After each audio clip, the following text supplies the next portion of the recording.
Bon, bien, on va faire suite au sujet qu'on avait abordé la semaine dernière, qui est le royaume de Dieu ou l'amour du Père éternel pour ses enfants. En fait, ce que le titre veut dire, c'est que l'amour du Père et le royaume, c'est synonyme.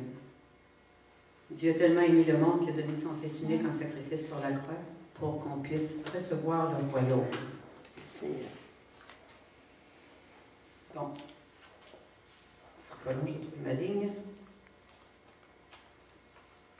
Donc, c'est la deuxième partie de probablement une longue série, parce qu'on n'a jamais fini de parler du royaume de Dieu.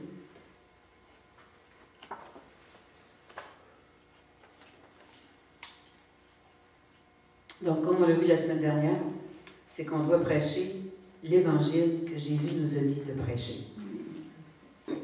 Et non pas l'évangile que nous, on pense qui est la bonne évangile. Et qu'est-ce que Jésus nous a dit de prêcher? La bonne nouvelle du royaume. Il n'a jamais dit, allez de par le monde, prêcher le salut. Il dit, allez de par le monde, annoncer la bonne nouvelle du royaume, délivrer les captifs, guérir les malades. N'est-ce pas ce que Dieu a dit, ce que Jésus a dit à ses disciples? Donc Dieu veut que nous ayons le royaume. Puis Jésus est le chemin pour y aller et la porte pour y entrer, c'est sûr. Ça, on ne passe pas à côté.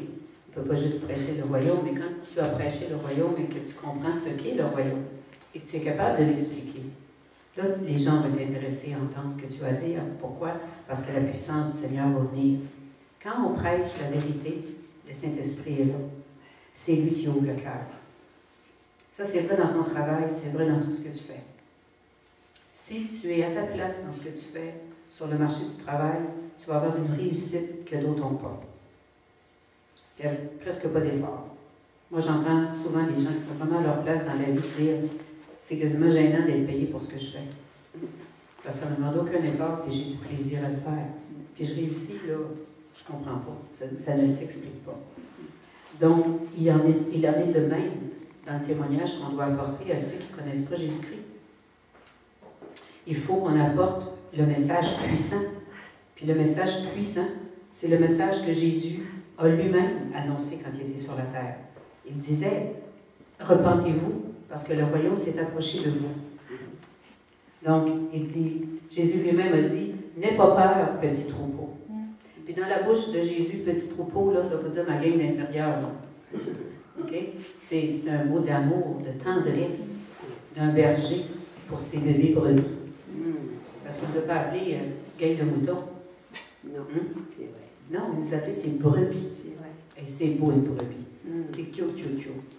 Hein? C'est doudou, tu peux la porter dans tes bras. Et il nous a appelé ses brebis. Donc, c'est pas négatif. Comme certains le pensent ou l'enseignent. Donc, il dit, n'aie pas peur, petit troupeau, car votre Père a trouvé bon de vous donner le royaume. C'est sorti de la bouche de Jésus. Pensez-y, Dieu a trouvé bon de nous donner le royaume. Il a trouvé bon. Il y a toute une révélation, juste dans ces mots-là, que Dieu a trouvé bon de nous donner le royaume. Qu'est-ce que Dieu a dit au début de la création? Que la lumière soit. Et Dieu a trouvé que la lumière était bonne. Qu'est-ce qu'il a fait après parce qu'il a trouvé que la lumière était bonne? Il a continué à créer. Il a continué à appeler à l'existence les choses qui ont formé la terre, qui l'ont remplie, les animaux. Mais Dieu disait toujours, et il a trouvé que tout cela était bon. Amen. Donc, ça veut dire que quand le Seigneur dit qu'il trouve bon, c'est lui qui le fait. Parce que qu'est-ce qui est bon? Pas nous et ni nos œuvres. Donc, qu'est-ce que Dieu dit? Il nous a donné quelque chose qui représente sa bonté et sa perfection. Donc, s'il nous a donné le royaume, ça veut dire que c'est quelque chose de bon. Quand Dieu a créé le Jardin d'Éden, c'était bon. C'était très bon. C'était délicieux. C'était extraordinaire. Puis, Dieu a utilisé le mot jardin. Il n'est pas écrit « Dieu créa un enclave quelque part sur la terre ». Un jardin. À quoi tu penses quand tu entends le mot jardin? Un endroit de repos, un endroit paisible, un endroit où il y a des beaux arbres, il y a des belles fleurs, là où tu vois passer un animal, un jardin. C'est tellement extraordinaire. Je me souviens, à Paris, on était dans le bruit, dans le brouhaha, j'étais fatiguée. On avait fait toute la journée à se promener partout. Puis à un moment donné, on est rentré dans les jardins de... Comment ça s'appelle? Mon Dieu, ils sont tellement connus. Je l'avais dans la tête, je viens de le perdre. Du Luxembourg. On est rentré dans les jardins du Luxembourg, ça a fait fou. C'est comme si, là, on était sortis de la guerre et on était rentré dans un endroit de paix, sur une autre planète. On aurait vraiment pensé qu'on était sur une autre planète. J'entendais les oiseaux, il y avait des fleurs, il y avait des enfants, mais pas de bruit, pas personne qui criait. Puis c'était tranquille. Puis tu voyais que dès que les gens rentraient, c'était comme, oh, on laissait les fardeaux à la porte. Donc, qu'est-ce que le royaume de Dieu? C'est un jardin. Amen. Puis Jésus arrive et dit, c'est moi the gate. C'est moi la belle porte magnifique par où tu passes pour rentrer là. Puis là, tu sors du brouhaha du monde, de la guerre, de la violence, de tout ce qui te fatigue, qui te magane, qui te jette à terre. Et soudainement, c'est... Tu es dans un autre monde. Puis au début, tu te dis, voyons, est-ce que ça va durer? Mais parce que c'est de Dieu, si tu ne ressors pas du jardin, ça va durer. Mais il a fallu qu'on sorte du jardin du Luxembourg, puis qu'on retourne dans ce monde de fou qui est Paris, parce que c'est une ville folle, c'est une ville magnifique, c'est une ville que j'aime beaucoup. Mais boy, je n'y vivrai pas à l'année. Donc c'est ce que le Seigneur a fait, c'est ça le salut. C'est que tu étais dans le trafic, dans un monde de fou, à la merci de tout ce qui pouvait t'arriver de mauvais. Et Dieu t'a amené dans quelque chose qu'il a trouvé bon. Parce que c'est lui qui a créé le royaume. C'est son ciel. C'est son ciel. C'est le royaume des cieux qui est venu sur la terre. Le rétablissement du jardin d'Éden. Mais avec la puissance et la connaissance cette fois-ci, puis un démon vaincu. Amen. Amen. Amen. Oui. Wow. Puissant, ça. C'est même pas écrit là, c'est le Saint-Esprit qui vient de le dire. Wow! Alléluia. Merci Seigneur. C'est ce que Dieu a voulu faire dès le début de la création. Qu'on vive dans son royaume. Il était venu établir le royaume des cieux sur la terre. C'est pour ça que Satan voulait tellement avoir les clés. C'est pour ça que Satan voulait nous tasser. Parce qu'il voulait venir prendre le royaume. Parce qu'il veut vaincre. Il veut vaincre Dieu. Il ne l'aura pas. Il est vaincu. Mais il ne comprend pas. Parce qu'on ne sait pas ce que ça veut dire d'être méchant. On a une graine de méchanceté en nous, parce qu'on a fait des choses méchantes, là. Mais méchant comme le démon, non. Jésus est la porte qui nous fait entrer dans le royaume de Dieu. Une porte, c'est quoi? C'est une ouverture Oui. par laquelle tu passes d'un endroit à l'autre. Dieu ne pouvait pas faire ça plus simple. Tu crois ou tu ne crois pas? Et croire, ce n'est pas une question d'élimination. C'est que si tu ne crois pas que ta vie est misérable et que tu en auras le bol, puis que tu ne veux pas prendre le risque de passer cette porte-là pour trouver quelque chose de meilleur, ben c'est ton problème. Reste avec tes problèmes. Dieu nous a donné un choix. Il dit, tu restes là ou tu passes la porte. Puis si tu passes la porte, regarde ce que j'ai de bon pour toi. Donc, le royaume, retenons que c'est quelque chose qui est bon. Parce que c'est la bonté de Dieu. Amen. Amen.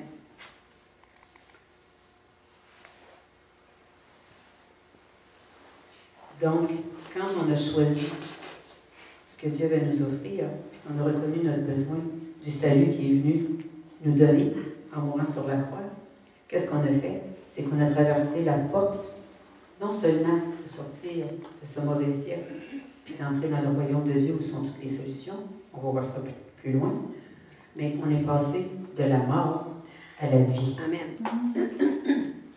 La porte, là, c'est ça, c'est une ligne. Tu as un pied dans les ténèbres, puis tu as un pied dans la vie. Donc on est passé de la mort à la vie. Parce que Jésus est venu mourir pour nous donner la vie. Amen. Puis il a dit, si tu veux conserver ta vie, tu vas la perdre. Oui.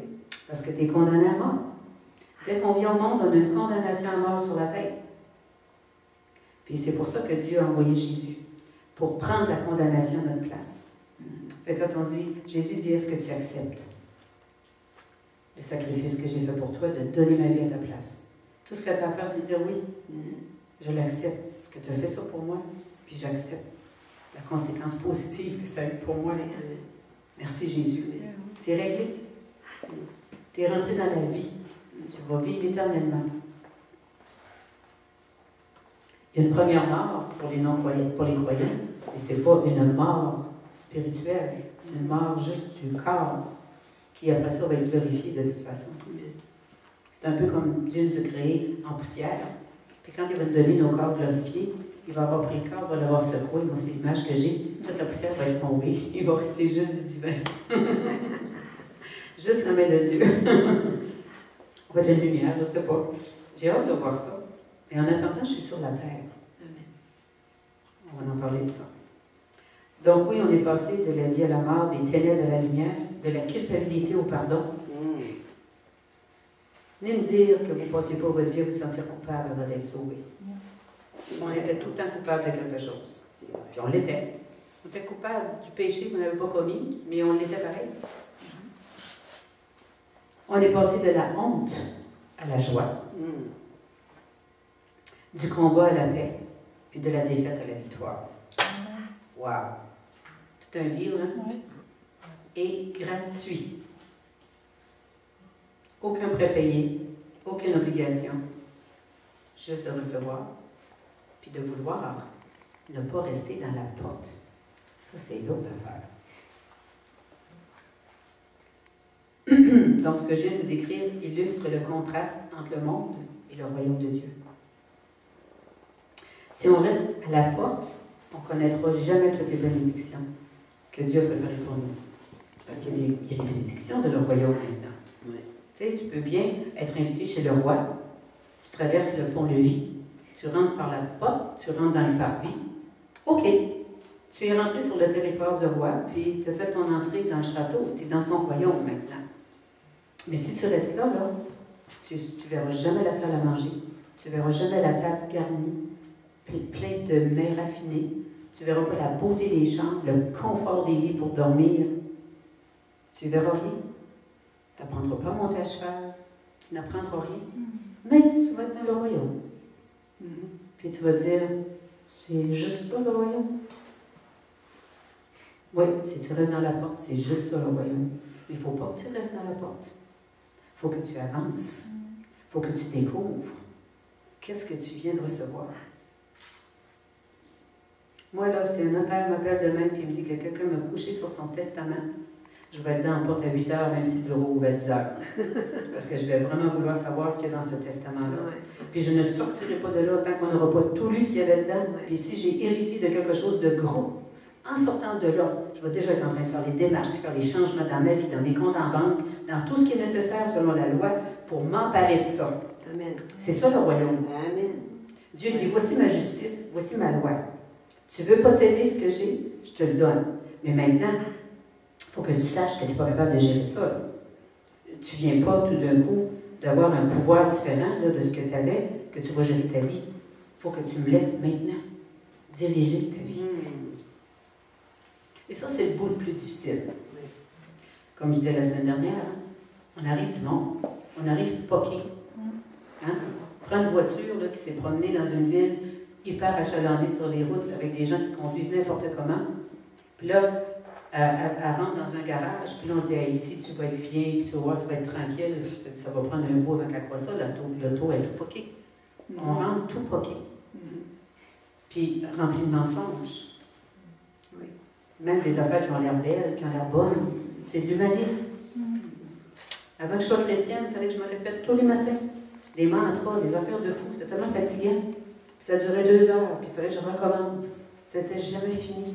Là, j'ai pas beaucoup de mantras à me dire. Quand je me lève tout croche, parce que je suis humaine, puis ça m'arrive de me lever tout croche, parce que ça m'arrive d'avoir mangé quelque chose que j'ai mal digéré.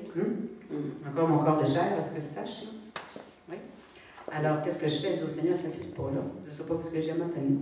Mais je vais te parler, je vais prier. Puis là, je le remercie, ne serait-ce que d'avoir mes 2 mains, de ne pas être à l'hôpital. Je commence par quelque part. Dieu dit, donne-moi quelque chose, puis je vais le multiplier. Fait que j'ouvre la bouche, puis je lui donne quelque chose. De commencer à reconnaître mes grâces, sa bonté, puis il fait le reste. Là, d'un coup, ça décolle, puis il m'enlèverait tout, puis je trouverais que j'ai tout pareil. C'est un phénomène qui ne s'explique pas. C'est une expérience. Donc, le royaume, c'est une expérience. Amen. Amen. Il faut expérimenter, il faut goûter à ça. Donc, si on reste dans la porte, on ne découvrira jamais le nouveau monde dans lequel Jésus nous a amenés, qui est rempli de richesse et de sa gloire. De richesse et de sa gloire. De richesse et de sa gloire. Et l'Église de Jésus dit Amen. qu'il en soit fait selon ta volonté, Seigneur. Amen. Amen. Donc, la richesse et la gloire. Bon, c'est pas juste la richesse matérielle, là. Hein? C'est la richesse spirituelle, d'abord. Parce que ça ne te donnera rien d'avoir tous les millions de la terre si tu n'es pas connecté à Dieu. Tu ne sauras pas plus quoi faire avec, tu vas aller te perdre avec. Oui. Mais si tu connais Christ, si tu es fondé sur la parole, si tu as grandi spirituellement, tu vas voir que là, Dieu va t'en donner des choses à faire, puis il va te donner les moyens pour les faire. Amen. Parce qu'il ne te donnera jamais rien pour que tu ailles te perdre avec. Tu ne donnes pas tes clés de voiture à un enfant de 5 ans, puis tu dis, va jouer dans le cours avec le tout de papa. Non, tu aimes beaucoup trop ton enfant faire une chose comme ça.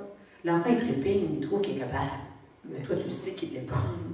Toi, tu sais qu'il ne sera jamais capable à 5 ans. Même de démarrer la voiture. Moi, la mienne, il faut que tu pèses sur le frein. Si tu ne tiens pas le frein, elle ne part pas. Fait que, imagine-toi, tu sais, 5 ans, tu es haut comme ça, les pieds ne touchent pas à la pédale, tu vas faire quoi? Alors, le Seigneur nous fait grandir. Puis plus on grandit, plus il nous en donne. Plus il nous en donne, plus il y a une exigence de continuer de plus en plus soumis à sa volonté. Parce que plus c'est gros, plus tu te rends compte que tu ne sais rien et que tu n'es pas capable. Moi, j'avais hâte d'être envoyée, je trouvais que je savais tout. Et que j'en avais des prêches, puis que j'en avais des affaires à dire. Puis le matin, j'ai été ordonnée, je ne peux plus rien dire. Puis je trouvais que je ne savais plus rien. Puis c'est l'impression que j'ai tout le temps, que je ne sais rien. Puis ça a bonne affaire, parce que comme je ne sais rien, ben, j'ai obligé de demander au Seigneur. Fait que c'est lui qui me le donne. Parce qu'il ne permettra pas, puis je ne veux pas qu'il ne permette jamais, que je vous apporte un message qui vient de ma chair. Amen. Parce que ça, c'est un discours, c'est une conférence, ça va t'exciter 2 minutes, mais ça ne transformera pas ta vie.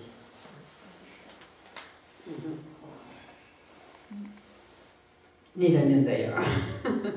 Parce que quand on se prêche à nous-mêmes. Hein? Moi, je me fais bien plus de bien ici à matin que je vous en fais. Alors, on va se rappeler que Jésus a dit, c'est moi qui suis la porte. Si quelqu'un entre par moi, il sera sauvé. Il entrera et sortira, et il trouvera de quoi se nourrir. La vie en abondance. Dans Jean 19, versets 9, 10. 9 et 10. L'autre référence, je ne vous l'ai pas donnée, mais je ne l'ai pas. Le petit troupeau, là. Je n'ai pas pensé de la noter. Donc, Jésus est la porte. Il est d'une importance capitale, ok, de placer notre foi en lui pour être sauvé puis pardonner nos péchés. Puis il est aussi important qu'on ne demeure pas dans la porte, mais qu'on entre pleinement dans le royaume. Pourquoi? Pour y participer, d'abord, parce qu'il y a des choses à faire dans le royaume. Il y a plein de jobs. Il y a plein d'œuvres que Dieu préparées d'avance. Et non seulement cela, mais pour en jouir. Et jouir de la plénitude du royaume. Puis j'avais cherché que voulait dire le mot plénitude, parce que je trouvais ça intéressant, et je ne sais pas où je l'ai mis. Je pensais que je l'avais écrit à la suite. Ah, OK. La plénitude, c'est un état de ce qui est à son plus haut degré de développement, qui est dans toute sa force, son intensité. Puis vous vous souvenez que j'ai déjà enseigné sur être intégral. On est une œuvre intégrale qui veut dire rien de brisé, rien de manquant. Donc la plénitude, c'est que Dieu t'amène à une place où tu vas être au maximum du plus haut degré que tu es appelé à être. Dans toutes les sphères de ta vie. Dans toutes les sphères de ta vie. Dieu va t'amener au plus haut niveau, au plus haut degré de ce que tu es appelé à être. Excusez. Pour ceux qui ne sont pas ici, qui vont suivre la vidéo, c'est parce que Des fois, on a un système d'éclairage ici qui s'éteint tout seul. Et puis, Éric se levait pour aller passer devant l'œil pour qu'on ne perde pas la lumière. C'est ça la vie ministère. Hein? Amen. On est en mission. Gloire à Dieu. Non, c'est important parce que quand tu ris comme ça, puis les gens écoutent les vidéos puis ils n'étaient pas là, c'est comme, qu'est-ce qui s'est passé? Donc, il faut les garder dans le coup avec nous autres. Gloire à Dieu. Donc, c'est ça, la plénitude. C'est que Dieu nous amène au plus haut degré, au plus haut niveau de tout ce qu'on est appelé à être. Puis là, vous allez me dire, ouais, mais c'est long. C'est pas long, ça dépend de toi. Ça dépend de ta détermination, puis de ta faim, puis de ta volonté à toi, de soumettre ta volonté à Dieu. Amen. Alors, si tu dis, c'est long, OK. Combien de fois par semaine tu lis la parole? Il y en a qui ne lisent pas jamais, puis ils trouvent que c'est long. Mais ça commence par là. J'achète une automobile, OK? Un nouveau modèle, là, dernier cri, avec toutes sortes de gadgets qu'on n'a jamais vus. C'est quoi la première chose que je fais?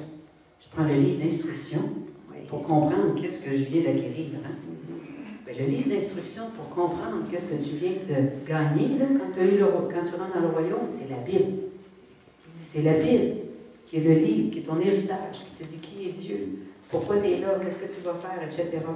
Tout n'est pas écrit là, pour le quotidien, les détails. Dieu ne dit pas quel auto qu'il va te donner à quel âge, mais il va te décrire, par exemple, ce qu'est son royaume et de quoi tu viens d'hériter. Mais il va aussi te dire qu'est-ce que tu as à faire pour ne pas mettre un pied en dehors du royaume. Amen. Amen. Amen. Donc, le royaume est un endroit où on peut voir la vie en abondance et avoir la vie en abondance. Abondance. Abondance. Oui. Abondance. Amen. Abondance. Oui. Retenez ce mot, que ça devienne votre mot préféré. Abondance. Merci. Pourquoi? Parce que c'est un mot qui décrit Dieu. Ouais. Dieu, c'est l'abondance. C'est même la surabondance. Oui. Tu demandes un verre de lait à Dieu, là, sors un linge. Parce qu'il verse, Seigneur, ça déborde, arrête, ça déborde. Mais non, tu me demandes un verre de lait. Oui. Ça va déborder. Il va te donner au-delà de ce que tu as besoin, de ce que tu as demandé. Amen. Oui. Alléluia. Alléluia. Gloire à Dieu. Donc, Jésus est la porte. Et il est d'une importance capitale de placer notre foi en lui pour être sauvé, pardonné de nos péchés. Mais il est aussi important qu'on ne reste pas dans la porte. Amen. Amen. Donc, Jésus a dit, je suis la porte des brebis. La porte des brebis, dans le temps de Jésus, c'était la porte par laquelle on faisait rentrer les brebis pour les mettre à l'abri le soir. Parce que les brebis ne restaient pas dans les prés. C'était trop dangereux. Ils pouvaient se faire dévorer par les loups, attaquer par n'importe quel prédateur. Et il faisait noir, puis il n'y avait pas les spotlights comme aujourd'hui. Fait que le berger ne les aurait pas vus où elles étaient. Fait qu'il rentrait dans l'enclos. Donc, puis c'était lui la porte, parce que la brebis, la porte, le gars, ça ne disait rien, la porte. Là. Il ne disait pas, allez tout le monde dans la porte. Il se mettait dans la porte, puis les brebis reconnaissaient leur berger. Parce que le berger, là, encore aujourd'hui, ceux qui gardent les troupeaux, là, le berger arrive, là, les brebis sont tout à gauche, à droite, là, c'est l'heure du soir pour les rentrer. Là. Les cris, là, là, il va y avoir un cri pour lui que ces brebis reconnaissent, mais les brebis reconnaissent la voix de leur berger. Il y a un autre berger à côté qui crie, il ne bronche pas. Leur berger, il s'amène tout. Et là, le berger se met dans la porte de l'enclos où elles doivent entrer pour la nuit, puis il fait juste continuer à crier. Puis là, les brebis ne viennent pas vers la porte, ils viennent vers lui. C'est lui la porte. Amen. Amen. Oui. Jésus est la porte du royaume. Amen. On est supposé de reconnaître sa voix. Amen. Parce qu'on est ses brebis. Alors, je suis la porte des brebis, Jean 17, chapitre 10, verset 7. Mais il a aussi dit, je suis le bon berger qui donne sa vie pour ses brebis. Oui. Oui. Jean 10, 11. Et pourquoi Jésus prend le terme berger? Parce que c'est vrai qu'un berger n'a pas de vie, puis qu'il donne sa vie pour ses brebis. Excusez-moi l'expression, c'est une job de fou.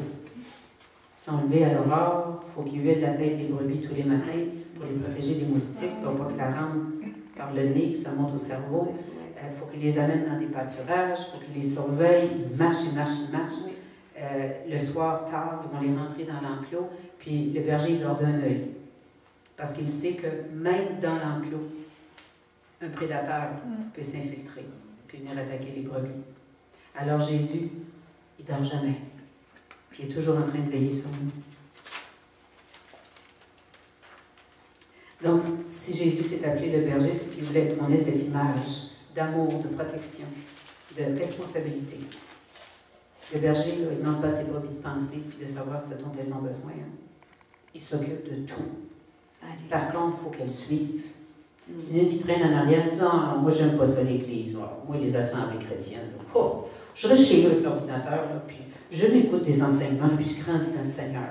Ben, une brebis, dans la vraie vie, là, un vrai mouton qui fait ça, qui dit non, moi, j'aime pas ça suivre la gang, là, il vient de s'exposer, de rencontrer le loup. Oui, oui. Et non seulement il va le rencontrer, là, mais face à face, et sans défense. Exactement. Pourquoi? Parce qu'il n'est pas instruit, il n'est pas outillé, puis il ne sait même pas que c'est le loup. Puis le loup, il fait un finot, hein, parce qu'il dit, gars, je ne ferai pas peur quand même, je ne suis pas innocent, je veux l'amener de mon côté, puis je veux la dévorer. Fait qu'il va venir la voir avec un grand sourire, puis il va lui dire ce qu'elle veut entendre. Puis elle va dire, t'es bizarre, t'es pas comme moi, toi. Non, moi, je suis une autre sorte de brebis, je suis une autre espèce. Puis il va l'entraîner quelque part. Ben, c'est ce qui nous arrive quand on refuse de s'affilier avec nos frères et nos sœurs, et qu'on ne veut pas fraterniser, ou qu'on pense qu'on n'a pas besoin de ça. Au pire, si Dieu a donné les bergers à l'Église, si Dieu a donné les 5 ministères, c'est certainement parce qu'on en avait besoin. Amen. Et même moi, j'en ai besoin. Oui. Même moi, j'ai une autorité au-dessus de moi, j'ai un mentor, Oui. j'ai un pasteur. Oui. Amen. Même moi. Voyons donc. Tu sais, moi, je ne suis pas là, c'est Jésus. Oui, c'est Jésus, là, mais entre Jésus et moi aussi, j'ai un être humain qui est tombé dans le ministère, qui est en autorité sur moi. Pas une autorité pour me dire ce que j'ai à faire, pour m'aimer comme personne n'aime. Parce que quand tu es en autorité, tu es supposé d'aimer encore plus que n'importe quel autre chrétien sur la planète. Parce qu'il ne faut pas que tu fasses mal aux brebis. Ce n'est pas le but de la fonction. Je ne sais pas où je suis rendue, mais en tout cas, c'est pas grave. Je vais revenir. Donc, il ne faut pas s'éloigner. Il faut vraiment se laisser guider. Donc, un berger prend soin de ses brebis, il les guide, les protège, les conduit aux endroits où elles vont trouver de la nourriture et de l'eau. Un berger ne donne pas d'herbe à ses brebis. Hein? Mais vous remarquez, il ne vient jamais leur donner de l'herbe. Il les conduit dans les verts pâturages. Amen. Il les conduit près des eaux paisibles. Dieu nous a quand même laissé notre volonté Amen. de se laisser conduire ou pas, et de manger ou pas. Amen. Amen. Il t'amène dans les verts pâturages, mais il ne poussera pas l'herbe dans la gorge. Il faut que tu manges. Mange toi-même. Il te l'a donné, mange.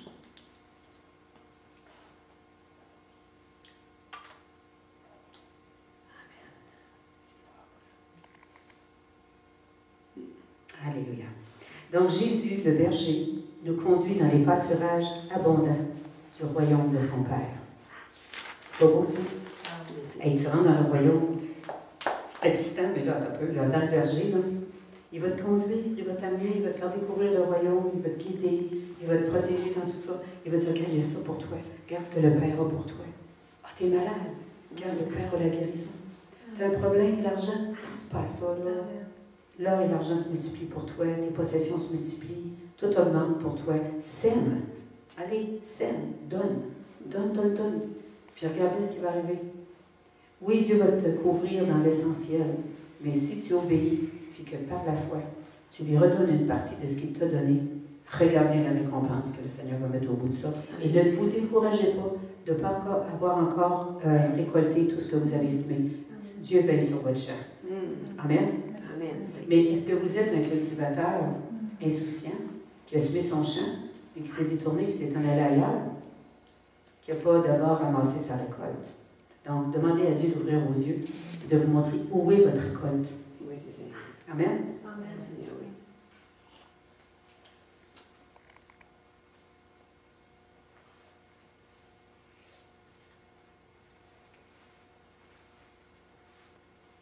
Alors, la quantité de nourriture et de rafraîchissement qu'on va recevoir, ça va dépendre de nous autres. Je n'ai pas ma Bible, là. Et tu prends ta Bible, il est là ton rafraîchissement, je n'ai pas besoin. Il est là ton rafraîchissement.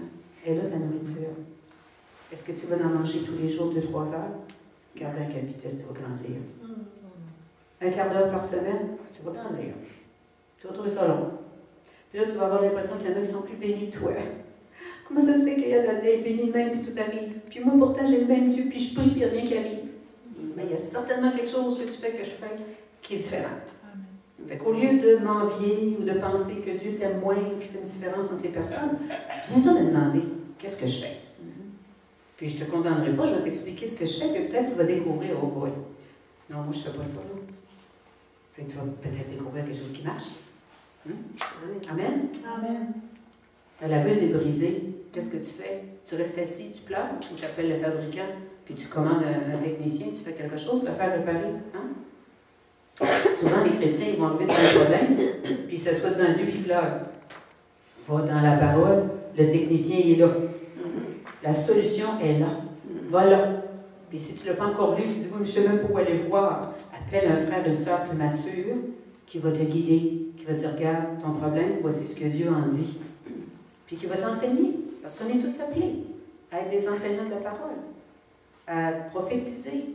On n'est pas tous des prophètes, on n'est pas tous appelés dans les 5 ministères, mais on est tous appelés à faire du ministère là où on se trouve. Amen, oui. C'est le ministère du marché du travail. En anglais, ils appellent ça the marketplace ministry. Jésus, il n'a pas dit, OK, vous rentrez dans le royaume, il y a 5 ministères. Tout le monde qui va donner sa vie à Jésus, qui va rentrer dans le royaume, va être dans un des 5 ministères. Bien là, on va être une moyenne gang en avant, puis il n'y aura pas grand monde en avant là. Hein? Puis on va être mal pris un peu, là, parce qu'on n'est pas tous appelés. Quelqu'un qui n'est pas appelé, là, il n'y aura pas l'onction. Ça peut être un grand orateur, ça peut être quelqu'un qui a une facilité à s'exprimer, qui peut vous faire rire, un stand-up comique, mais il ne se passera rien dans vos vies. Parce que quand on est envoyé, on est équipé.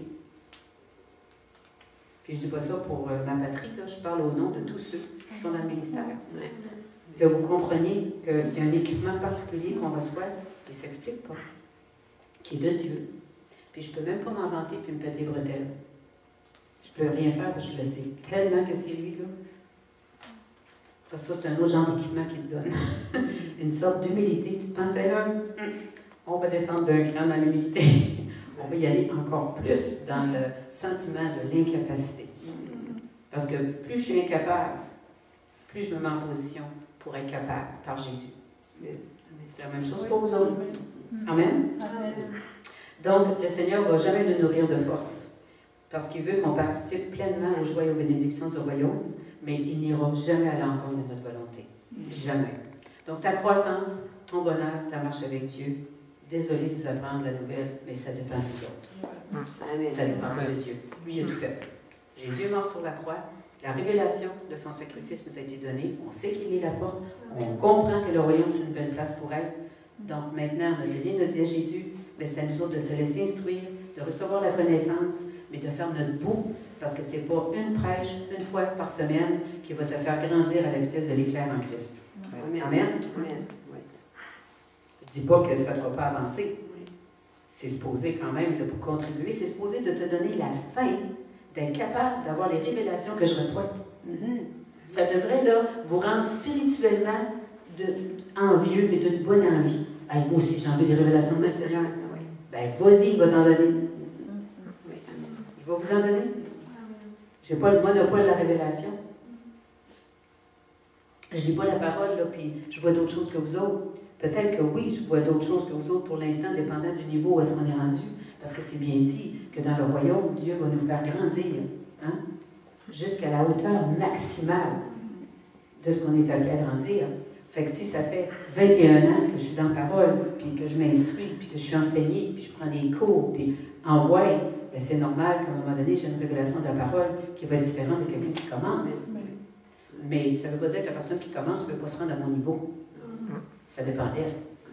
Dieu n'a pas mis une ligne, il n'a pas dit toi t'arrêtes là, puis l'autre va là. Non, on peut tous y aller. Au plus haut qu'il y a pour chacun de nous. Amen. Parce que dans le monde, on mesure la valeur des gens par leur position de travail, par leur occupation professionnelle. Toi, tu as l'air plus important, toi, tu as l'air moins important. Toi, tu devrais être plus payé parce que toi, tu sauves des vies. Toi, tu devrais être moins payé parce que toi, tu ne sauves pas de vie. Tu sais, on a un système de performance là, pour classer tout ça. Là.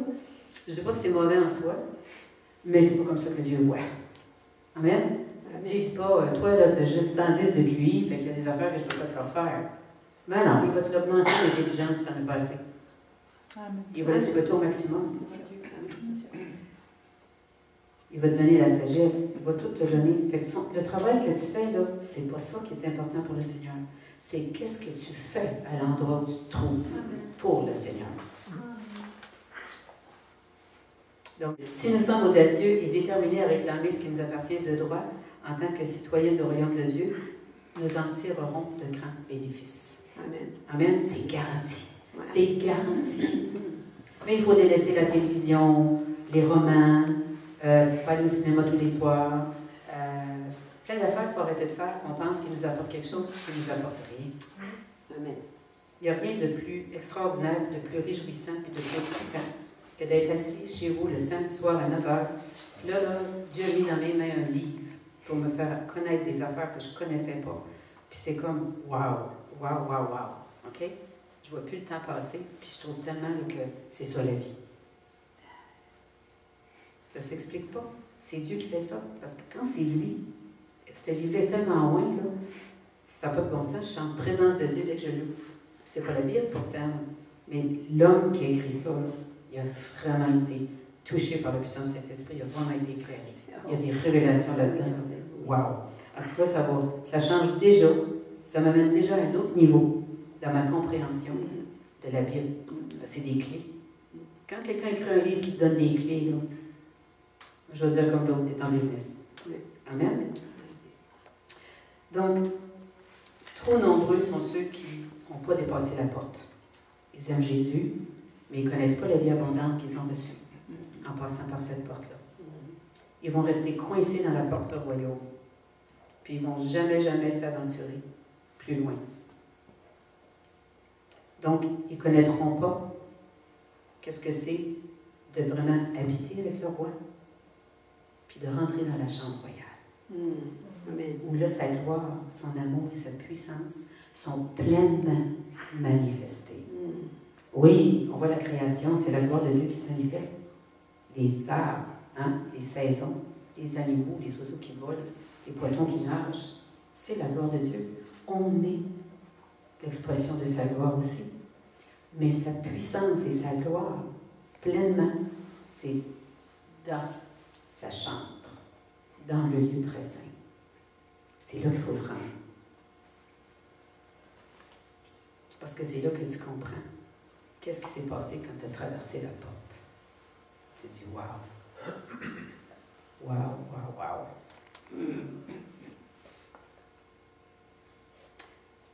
C'est un peu comme, je suis propriétaire d'un restaurant, OK? Puis, c'est un merveilleux restaurant, excellent restaurant, 5 diamants. Et je suis certaine que si les gens viennent pour manger là, ils vont tellement bien manger, ils vont trouver ça tellement bon. En plus, j'ai un spécial de lancement, la nourriture ne coûtera rien pour une semaine. Oh boy. D'accord? Oui. Et puis, disons que je veux que le restaurant se remplisse. Donc, qu'est-ce que je vais faire? Je vais lancer des invitations partout. Ouais. Je vais faire du marketing, je vais faire de la publicité pour que les gens entendent parler de mon restaurant. D'accord? Cependant, dans ma publicité, je vais leur parler de la porte. Hey, le restaurant, tu as toute une porte. Une porte en verre trempé, 4 pouces d'épais. On a fait faire un dessin de sandblast là-dedans. On a serti la porte d'or. On a mis des diamants. Puis là, je leur décris la porte. Je leur décris la porte du restaurant. Mais je leur dis jamais ce qu'il y a dans le restaurant. Et je leur parle jamais non plus de ce qu'ils vont trouver dans le restaurant. Okay. Donc, qu'est-ce qu'ils vont faire? Ils vont venir, ils vont rester dehors, puis ils vont regarder la porte. C'est vrai. Donc, c'est la porte que j'ai publicisée. Et c'est important de leur parler de la porte, qu'ils la reconnaissent. Parce qu'il faut qu'ils rentrent par cette porte-là s'ils veulent goûter à ce qu'il y a dans le restaurant. Ouais. Jésus, c'est primordial.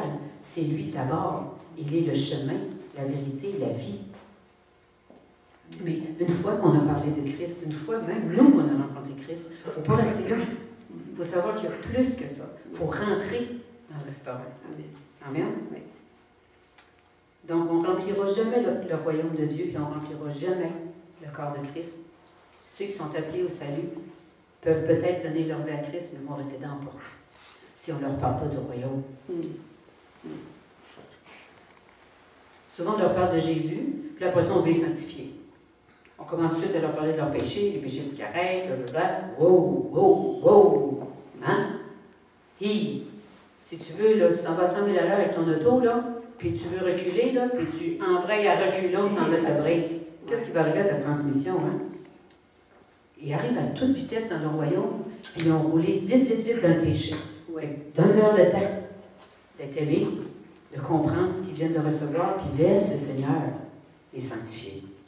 Mais parle-leur des bénéfices, par exemple, de ce qu'ils viennent de recevoir. Parce que si tu leur dis qu'en donnant leur vie à Jésus, ils ne font plus de vie de péché, regarde, ils ne trouvent pas qu'ils en font des péchés de toute façon. Mais c'est vrai. Je suis en train de vous instruire ce matin. Pour vous-même. De vous donner aussi des chances. OK, à vous-même. De ne pas vous sanctifier vous-même. Puis que s'il y a des affaires, des fois, dont vous avez encore de la difficulté à vous débarrasser, puis que vous savez que Dieu n'approuve pas, puis que c'est pas correct, bien, lâchez pas, là, dites au Seigneur, sanctifie-moi, Seigneur. Débarrasse-moi de ça, je ne veux plus le faire. Il faut juste que vous lui soumettiez votre volonté et dire que vous ne le voulez plus. Puis regardez bien ce qu'il va mettre en place. Parce qu'il y en a des services dans le corps de Christ. Il y en a plein de moyens. On n'est pas obligé de rester avec ça. C'est bon? Donc, la première chose qu'il faut faire, c'est les aimer. Et nous-mêmes savoir qu'on est aimé. On n'est plus coupable. OK? Nous ne sommes plus coupables. Tu appartiens à Jésus, tu es dans le royaume. Ça veut dire quoi? Tu as le pardon de Dieu. 24 heures sur 24, à chaque nanoseconde. Amen. Oui. Tu fais le péché 40 fois de fil dans la même journée, tu demandes pardon 40 fois de fil, à un moment donné, tu te donnes un coup de poêlon sur la tête, tu te dis, est-ce que je vais arrêter? Puis le Seigneur, il dit, ben là, peut-être que tu pourrais me demander de t'aider à arrêter. Plutôt que de toujours le faire, puis demander pardon. Mais il te dit dans la parole, Seigneur, de pardonner 70 fois. 7 fois, 70 fois. Attends pas de t'être pardonné 490 fois avant de demander au Seigneur de te débarrasser de ça. Il va le faire. Moi, j'étais colérique au volant, puis je trouvais ça stupide. Je me disais, pourquoi je me fâche comme ça ira pas plus vite. Je peux pas le pousser, le gars en avant. Puis je me faisais couper, c'était comme la pire des insultes. Puis maintenant, plus rien. Alors, je passais ma vie à demander pardon au Seigneur. Parce que je me fâchais, je disais, pardon Seigneur, c'est encore fâché. Non, bénis-le Seigneur, bénis-le, bénis-le. Maintenant, je m'en vais sur le chemin, puis le Seigneur, je vais donner des chances aux autres. Fait que je suis plus à l'affût de donner des chances aux autres que de regarder qui me dérange. C'est le Seigneur qui m'a donné cette idée-là. Puis je me rends compte que je ne me fâche plus.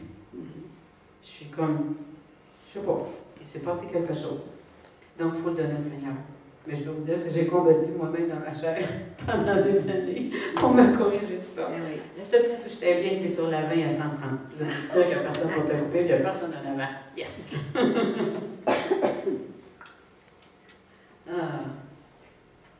Puis je sais que 130, c'était pas correct, c'était contre la loi. Je ne devrais pas dire ça ici. J'ai demandé pardon au Seigneur. Maintenant, je roule à 110. Parce qu'en décapotable, en haut de ça, là, ça fait du bien de décapotable, ça te ralentit. Ça va plus vite. Quand tu n'as plus rien de te protéger, tu dis, wow, ça va. Hey, je suis rendue à 100, je trouve ça vite. Ça doit être pour ça que Dieu m'a donné un décapotable. Et que je fais qu'elle est vieille. Vous voyez, il va prendre tous les moyens pour vous aider. Puis c'est pas une punition, hein? C'est une récompense. Il m'a donné une belle affaire pour me débarrasser d'autres choses. Amen. Mais c'est vrai. J'ai décidé de le voir comme ça. Moi, c'est mon affaire. Et voilà. Amen. Amen.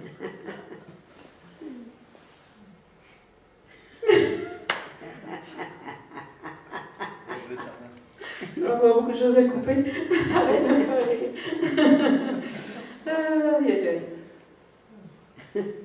Excusez-moi, là, je suis perdue dans mes notes. Pas perdue, mais je ne sais pas où je suis rendue. Bon.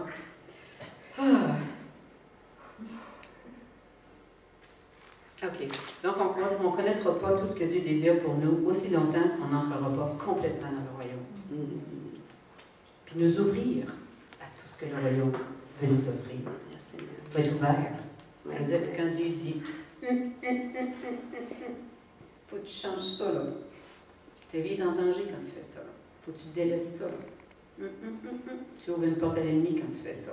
Je veux pas. Ben là, tu commences pas à négocier et dire, bon, je suis toute parfaite partout. Il y a juste là que je suis pas correct. Tu commences pas à négocier avec Dieu. Mais là, tu commences pas à me prêcher. Quand tu viens me demander si tu es dans l'erreur de faire quelque chose, puis je te dis oui. Dieu n'approuve pas ça. Je suis pas en train de te condamner. Tu es venu me demander. C'est ça. Fait que je veux dire la vérité. Je te dirais pas, ben oui, continue, tout va bien. Hein? Non, non, c'est moi qui va se faire taper après. Fait qu'il faut que je te dise la vérité. Mais viens pas après me prêcher, me dire que tu as compris la grâce de Dieu. Puis qui te permet de rester de même à cause de sa grâce. Fait que tu n'as pas le même évangile que moi. Je pense que tu écoutes trop d'enseignements sur Internet. Et tu choisis ce qui fait ton affaire. Exact. Puis donne-moi les noms de ceux qui t'enseignent, ils ne doivent pas être connus beaucoup. Parce qu'ils ne sont pas dans la vérité. Oui.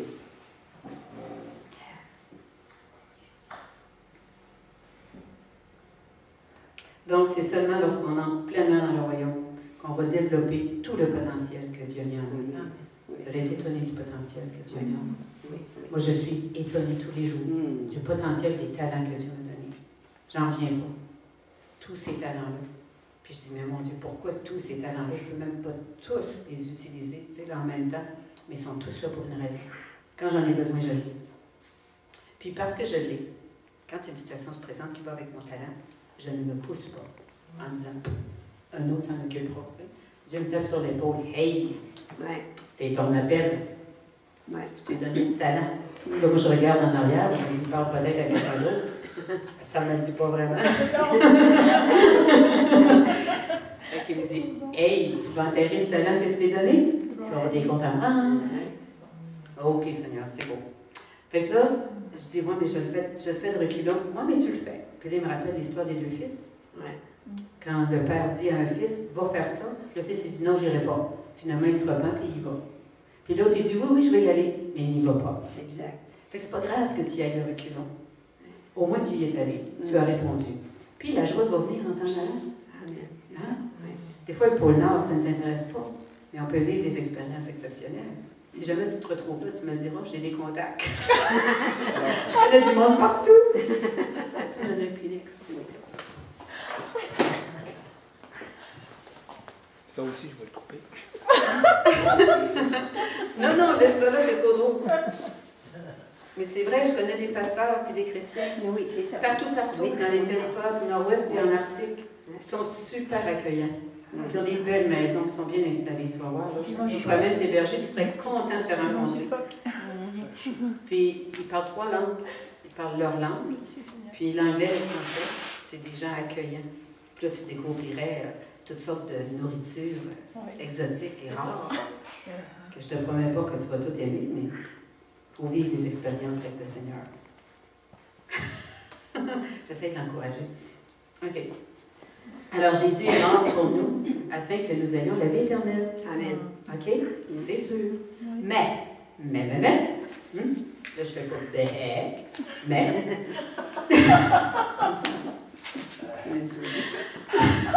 Non, mais je précise, ça aurait pu sonner. Non, mais. OK? Tu sais, entre le M et le B, hein? J'appelle mon nom M comme Martine. OK. Alors, pas M comme bébé. OK, on y va. Donc, c'est sur la terre. Ouais, je sais pas où je suis rendue, là, je fais ma comique. Je vais me retrouver. OK. Donc, mais d'ici ce qu'on entre au ciel, on a une vie à vivre sur la terre. Oui, oui. D'accord? Et c'est sur la terre que Dieu veut qu'on connaisse son royaume. Oui. Pas quand on va être au ciel, parce que le royaume ne serait pas venu sur la terre. Jésus n'aurait pas dit, maintenant le royaume des cieux est venu à vous. C'est que Dieu veut que déjà, dans notre corps de chair, de notre vivant sur terre, on vive dans le royaume. Amen. Amen. Oui, oui. Bon, c'est important, parce que j'entends trop souvent, puis j'avais ce manie-là aussi, que quand ça va mal dans la vie, et qu'il y a des affaires qui nous troublent, oh Seigneur, l'enlèvement, oh j'ai hâte d'aller au ciel, hein? Oh j'ai pensé, là, que le Seigneur vient me chercher pour vivre. Parce qu'on est là, puis on pense que juste le fait de penser qu'on va être au ciel pour l'éternité, là, ça va nous soutenir pour notre marche sur terre. Eh boy, vous vous illusionnez. Dieu, lui, il n'a pas pensé comme ça, lui. Il sait que, voyons donc, juste la perspective de passer notre vie au ciel pour l'éternité avec lui, ça va te donner ce que tu as besoin pour affronter les problèmes ici, là. Ben non. Là, ça, c'est pensé comme La La Land, tu sais, Walt Disney. Si je pense fort à Mickey Mouse, il va apparaître. C'est vrai.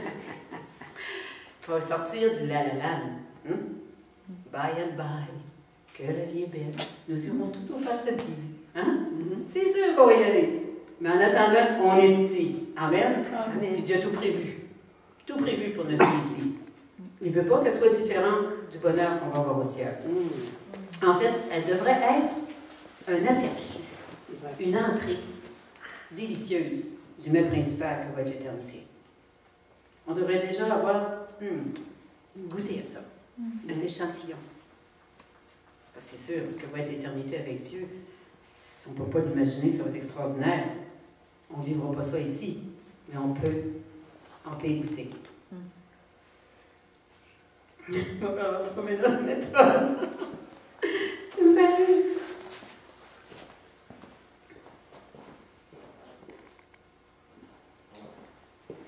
Donc Jésus est mort pour que Dieu nous fasse entrer dans son royaume, sauver et devenir habitants du royaume sur la terre. Amen. J'ai l'air à me répéter, hein? Ouais. Mais pas quand tout. Il faut vraiment se répéter.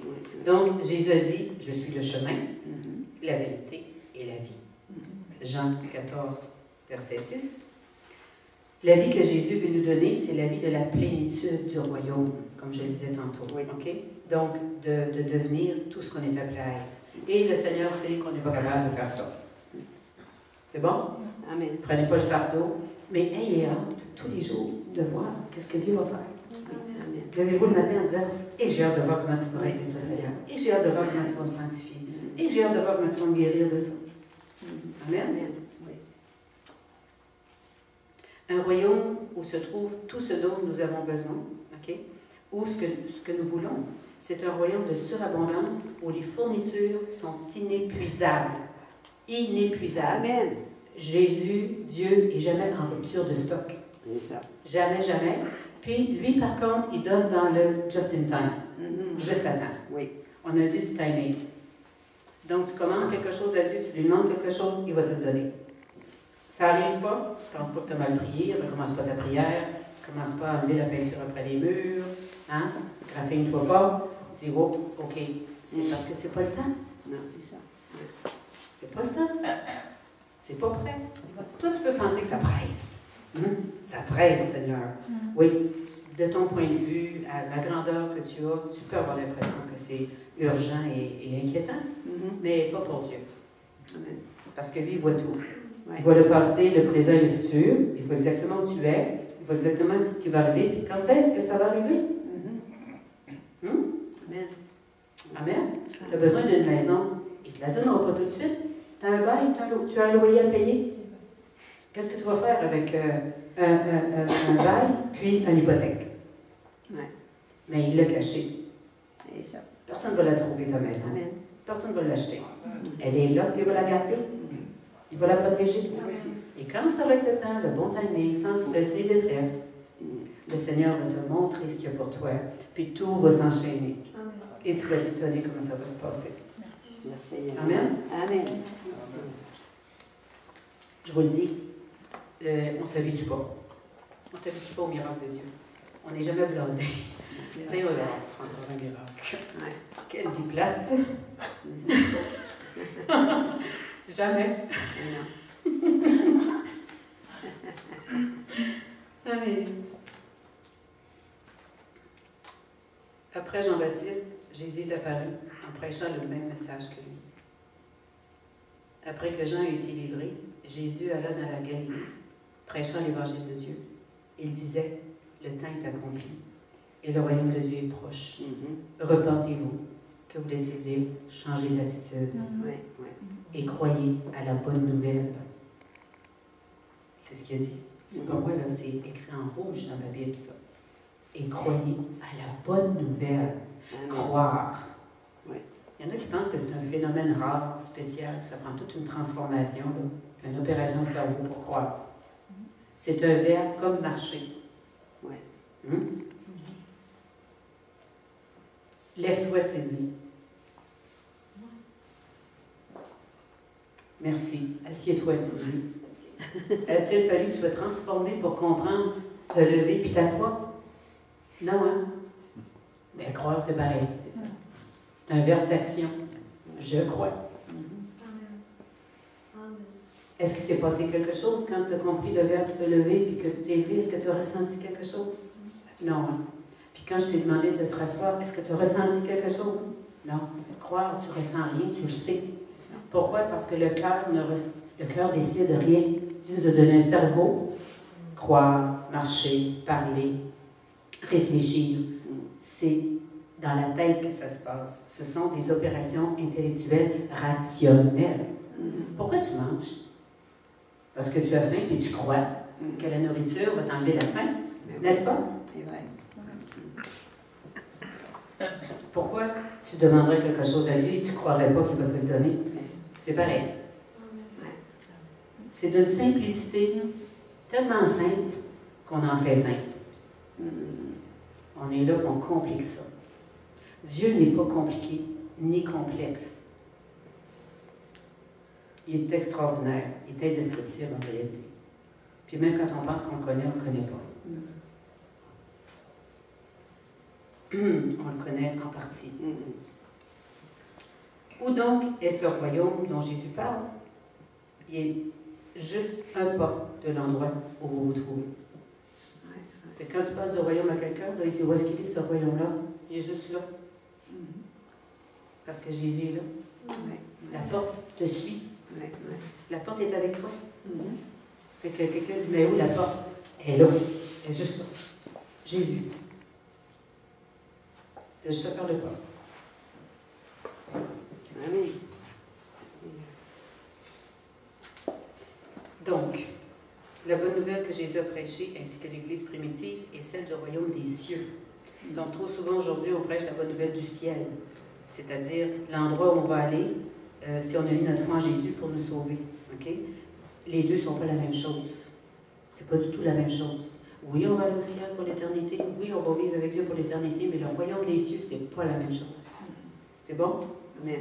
Oui. On dit aux gens de donner leur vie à Jésus, d'avoir la foi en sa capacité de les sauver, puis ensuite, on met l'emphase sur le ciel comme étant notre but et notre destination.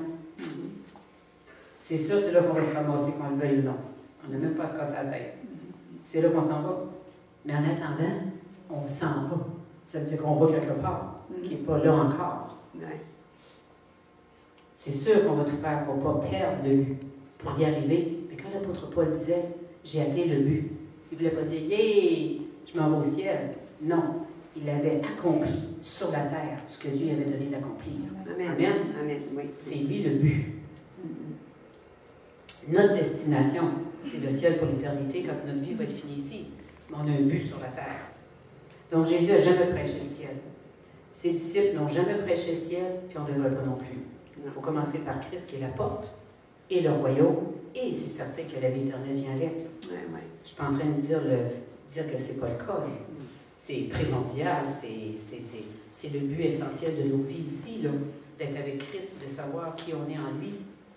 Mais il ne faut pas oublier que Jésus a prêché le royaume. Donc, l'idée d'aller au ciel peut être très attirante, mais les gens qui se débattent avec tous les problèmes qu'on a sur la terre, ça n'arrête pas les problèmes pendant qu'ils sont sur la terre. C'est ça. Ils vont dire, oui, c'est correct, j'ai la vie éternelle, mais je fais quoi maintenant? La première chose dont ils vont te parler, c'est toutes leurs souffrances, toutes leurs difficultés. Puis là, tu dis, ben non, Jésus veut t'arranger ça. Ben non. Tu dis, viens, on va prier, puis on va regarder, puis là, on va lire la parole, puis là, tu vas apprendre qu'est-ce que Dieu va faire pour régler ça. Viens que je t'instruise. Amen. Pas juste, va, je vais prier pour toi, ça va s'arranger. Oui, je vais prier, ça va s'arranger. Parce qu'il y a des situations, ça te prend un miracle. Fait que ce que je vais te démontrer, c'est que Dieu fait des miracles, puis dors tranquille. Moi, je vais croire pour toi si tu as de la misère à croire. Parce que celui qui est fort soutient celui qui est faible. Amen. Et c'est bien connu que c'est plus facile de croire pour les autres que pour soi-même. Alors arrêtons de se casser la tête avec nous-mêmes et croyons pour les autres et que les autres croient pour moi, puis on va tout avoir. Amen. Amen. Donc, les gens ont besoin d'entendre la bonne nouvelle du royaume des cieux. Le règne de Dieu qui est venu maintenant sur la terre et que tous peuvent vivre la réalité de ce royaume dans le monde. Amen. Amen. Donc, les gens ont besoin d'apprendre comment vivre dans le monde et non pas comment s'en sauver. Tu sais, si là, le but du salut, c'était d'être sauvé du monde, on ne serait plus là. Tu donnes ta vie à Jésus, flou. Parti au ciel pour l'éternité. Pourquoi Dieu nous laisse là? Oui. Jésus a même fait une prière en disant à Dieu, moi je m'en vais, là, mais eux autres, ils restent. Là. Oui, c'est ça. Protège-les, Oui. prends soin d'eux. La prière sacerdotale, C'est vrai. allez la relire. Oui, Vous allez voir, ça va vous faire du bien. C'est Jésus lui-même qui l'a fait. En tout cas, si vous pensez que Dieu ne vous exauce pas, il a certainement exaucé Jésus. Oh, oui. Fait que allez voir qu'est-ce que Jésus a prié pour nous autres. Puis emparez-vous de ça, puis soyez certains que c'est exaucé. Oui, oui. Donc, vous êtes protégés de toutes parts. Et tout est à nous. Il faut juste s'en emparer. Puis il faut arrêter de se laisser influencer par les idées du monde, les opinions du monde, les micmacs du monde. C'est Dieu qui est supposé avoir le dernier mot dans ma vie. Oui. Ils ont beau m'inventer un institut de la réussite, l'université de ce que tu voudras, là, puis que tout le monde, demain matin, va être des coachs, puis tout le monde va donner des conférences. Ben oui, ça, c'est comme les livres. À un moment donné, tout le monde a décidé qu'il y avait quelque chose à dire, ils ont écrit des livres. Le marché est noyé de livres. Il y en a des bons, il y en a des vraiment pas intéressants. Là. C'est vrai? Donc, je suis désolée, c'est Dieu qui connaît ton destin. Vraiment, Dieu va te le montrer. Puis, si tu comprends rien, il va te mettre quelqu'un sur ton chemin pour t'aider. Amen. Oui, c'est ça que le Seigneur fait. Oui. Ça se peut qu'on ne comprenne pas. Oui, c'est- Et commettez pas non plus, par contre, faites-moi pas dire ce que je dis pas, commettre l'erreur de dire que quelqu'un va venir sur ton chemin, te donner une parole, puis elle fait pas ton affaire. Puis vraiment de Dieu. C'est Dieu qui va me parler. Quand Dieu va me le dire, ben, il vient de te le dire. Oui, c'est ça. Fais pas comme le gars qui est mort noyé parce qu'il attendait que Dieu vienne. Ça faisait trois moyens que Dieu envoyait pour le sauver. Non, j'attends près Dieu. Ben, il l'a vu. Il s'est rendu au ciel. Il est mort. C'est pas une mauvaise nouvelle en soi, là, mais C'est ça. c'est vrai. Oui. Moi, je trouve ça assez intéressant. Je comprends la souffrance de la personne, qu'elle s'est peut-être fait dire toutes sortes d'affaires fausses auparavant. Mais là, si tu te coupes toutes les portes, tu te fermes toutes les portes des manières dont Dieu va utiliser pour te parler, ça va prendre un temps fou, hein, avant que tu le saches. Amen. Donc, on est encore dans le monde une fois qu'on est sauvé, mais on a la promesse irrévocable de la part de Dieu que tous ceux qui vont croire en son Fils Jésus vont aller au ciel pour l'éternité. Amen. Il faut aussi que nous comprenions que Dieu se soucie énormément, que nous vivions en paix et déjà dans sa grâce et son abondance pendant qu'on est sur la terre. Amen. Et c'est irrévocable. Oui. C'est une parole de Dieu. Oui. C'est pour moi qui vous fait une promesse qui vous convainc. C'est Dieu qui le dit. Et si vous ne croyez pas, allez lire là, le livre du droit légal de Dieu. Toutes les lois sont là-dedans. Amen. Oui. Donc, la conséquence de prêcher uniquement le fait que le salut trouve la porte de la vie éternelle et que les gens croient que pendant qu'ils sont sur la terre, ils vont devoir s'accrocher. Hein? Attache ta tuque avec la broche. Oui, c'est vrai. Il va vanter fort. Oui, oui. Hein? La vie est rude. Tout est difficile. Mais le Seigneur revient bientôt. Puis quand il va revenir, il va nous retirer de ce désordre. Lâchez pas. C'est pas ça que je veux entendre. Je veux entendre que oui, la vie est rude, oui, la vie est difficile, mais parce que je suis en Christ, parce que je suis avec lui, Amen. je ne suis plus concernée par ça. Amen. C'est Que ça. j'ai des Amen. solutions. Oui, Puis oui. que ma solution, c'est Jésus-Christ. Amen. Oui, oui, oui. Le réconfort du ciel va nous aider puis nous soutenir quand on traverse des moments sombres. Ça m'arrive de traverser des moments sombres. Puis dans ce temps-là, tout ce qui me reste pour m'accrocher, puis pas sombrer, c'est de penser que j'ai la vie éternelle, que je vais être au ciel pour l'éternité avec Dieu. Fait que ça m'aide à surmonter cette peine-là ou quoi que ce soit là, qui veut tirer en arrière. Mais ça ne devrait pas être le point central de l'évangile qu'on prêche. Parce que là, on va côtoyer des chrétiens, ces pauvres autres qui s'approchent et qui sont toujours dans des moments sombres, en train de se débattre pour ne pas couler à pic. Alors, on va arrêter là pour aujourd'hui. Puis, on va continuer la semaine prochaine.